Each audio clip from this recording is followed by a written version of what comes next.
La vieille ville est sous perfusion.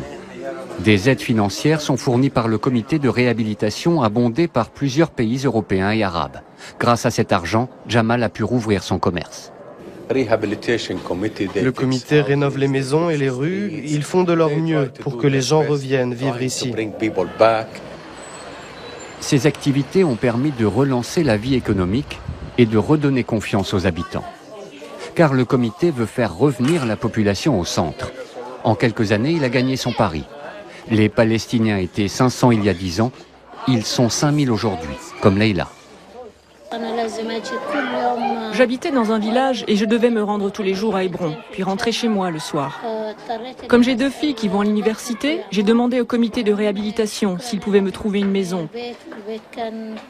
Je les remercie de me l'avoir donnée. Elle est très belle, propre et fonctionnelle. Je ne paye rien au comité et ils me procurent tout gratuitement. Je souhaite qu'ils continuent à trouver des maisons pour des gens honnêtes, pour qu'on puisse changer l'image négative qui pèse sur la vieille ville. Hébron a beau rester l'un des foyers les plus virulents de la lutte contre Israël, ce jour-là, dans la Maison de la Paix, la non-violence est au cœur des débats. Des invités prestigieux venus des États-Unis, mais aussi d'Israël, avec un objectif commun, faire de la non-violence une arme efficace, une des solutions pour désamorcer le conflit.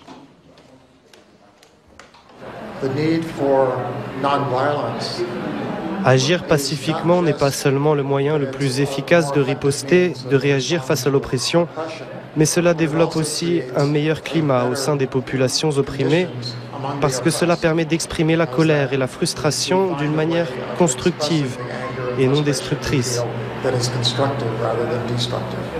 Le seul fait que le Palestinien reste ici et vivre dans ces conditions, c'est une résistance civile, non violente, parce qu'il est clair pour nous qu'Israël fait tout pour vider la terre de la Palestine de ses habitants. Ils le disent très clairement à Jérusalem aussi.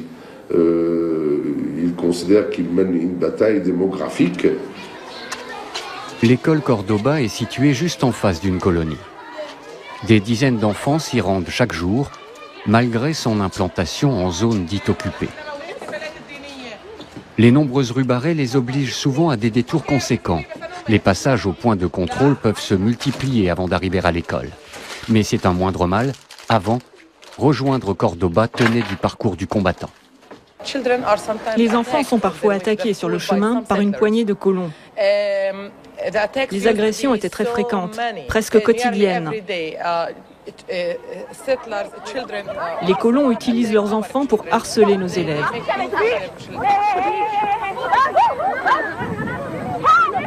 Ces images ont été tournées par l'association œcuménique EAPPI. Elles montrent les difficultés rencontrées par les enfants palestiniens pour aller à l'école ou pour en sortir. Jets de pierre, coups de poing, coups de pied, soldats débordés. Ces vidéos ont eu l'effet escompté.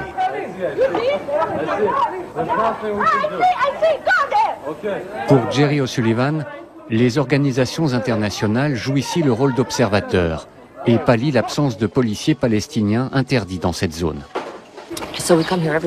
Nous venons tous les matins de 7h à 7h45, jusqu'à ce que les enseignants et les élèves aient passé le checkpoint, depuis la colline où vivent les colons, jusqu'à l'escalier qui mène à l'école. Si un enfant palestinien se fait agresser par un colon, on le met à l'abri, en sécurité. Il y a 3 ans, il y avait 70 élèves. Aujourd'hui, il y en a 124. Le chiffre a presque doublé. Et l'action d'EAPPI explique en partie cette augmentation.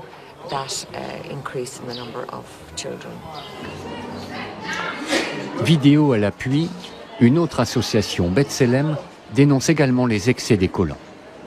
Si cette maison palestinienne est entièrement grillagée, c'est pour la protection de ses occupants, car les conflits de voisinage sont ici très fréquents. Face à la maison de Raja, la colonie de Tel Romeida. La plupart des voisins ont déménagé, ils ne supportaient plus la pression. ليش سكر الباب؟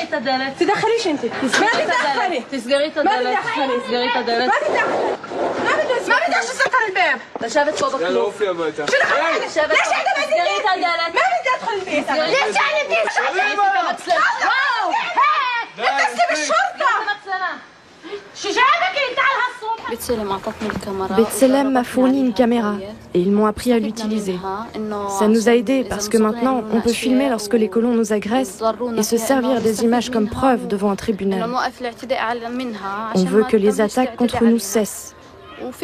Maintenant, ils envoient leurs enfants pour nous harceler parce qu'ils ne risquent pas de poursuites judiciaires. Les colons ne prennent plus le risque de nous harceler.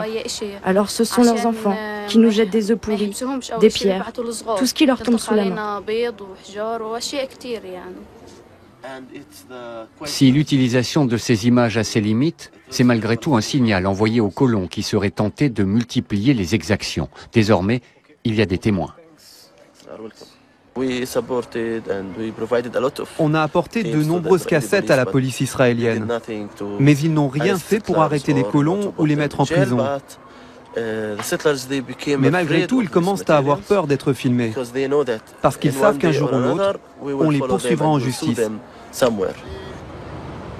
Encadré par des voitures de police, un bus de touristes guidé par d'anciens soldats israéliens s'apprête à rentrer dans Hébron. Votre attention s'il vous plaît, si vous regardez à gauche, vous voyez des engins près des bâtiments. Je sais que vous avez entendu les déclarations de Netanyahou sur l'arrêt des constructions dans les territoires occupés, considéré comme un geste de bonne volonté et un encouragement au processus de paix. Alors voilà à quoi ça ressemble lorsqu'on dit qu'on ne construit plus. En 2004, après la seconde intifada, ces soldats se sont regroupés dans une association pour partager leur expérience et témoigner de leur service militaire effectué ici. Leur nom, Breaking the Silence, briser le silence. Face à l'intérêt du public, l'association n'a cessé de se développer, jusqu'à organiser ce type de visite guidée. Leur objectif, combler le fossé qui existe entre leur vécu, la réalité du service militaire et le silence qui règne dans les familles israéliennes. Bon, maintenant je vais me taire un instant pour que vous regardiez la réalité à Hébron. Regardez les murs de béton et dites-vous que la rue que nous empruntons faisait partie du cœur d'Hébron. Comme vous le voyez, nous sommes seuls ici avec les soldats et les policiers. Nous sommes déjà dans la rue Chouada qui était, je le répète encore, le cœur d'Hébron la palestinienne.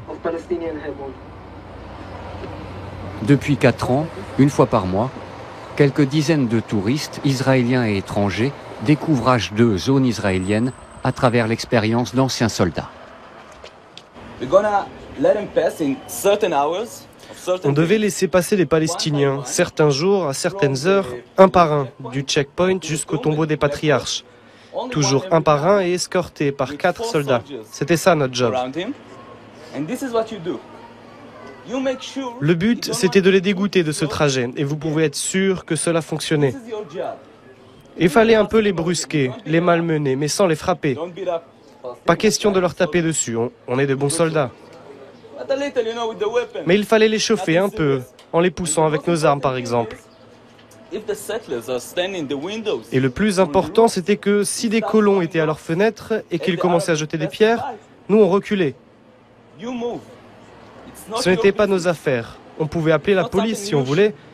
Ça, c'était leur travail. Mais il fallait juste qu'on évite d'être blessés. Je vous assure, après 3 semaines, plus personne ne voulait passer par là. Le gouvernement israélien a suspendu pendant plusieurs mois l'activité de Breaking the Silence après des frictions avec des colons. Mais la Cour suprême israélienne a autorisé la reprise des visites, désormais organisées sous double escorte policière et militaire.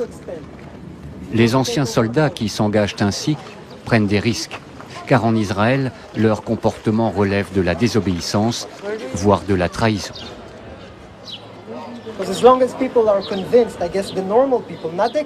Tant que les citoyens ordinaires continueront de croire que tout ce qui se passe en Cisjordanie, que tout ce qui se passe à Hébron est fait pour protéger Israël, alors c'est qu'ils seront prêts à accepter n'importe quoi. Je suis sûr que si ces gens venaient ici, s'ils entendaient ce que vous avez entendu, peut-être que les choses changeraient. Voilà, c'est tout. Merci beaucoup d'être venu.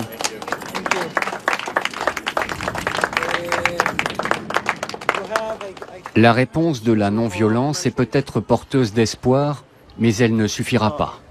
Pourtant, lassés par des années de guerre, beaucoup veulent y croire. La deuxième manifestation pour l'ouverture de la rue Chouhada est déjà programmée dans quelques jours, le 25 février.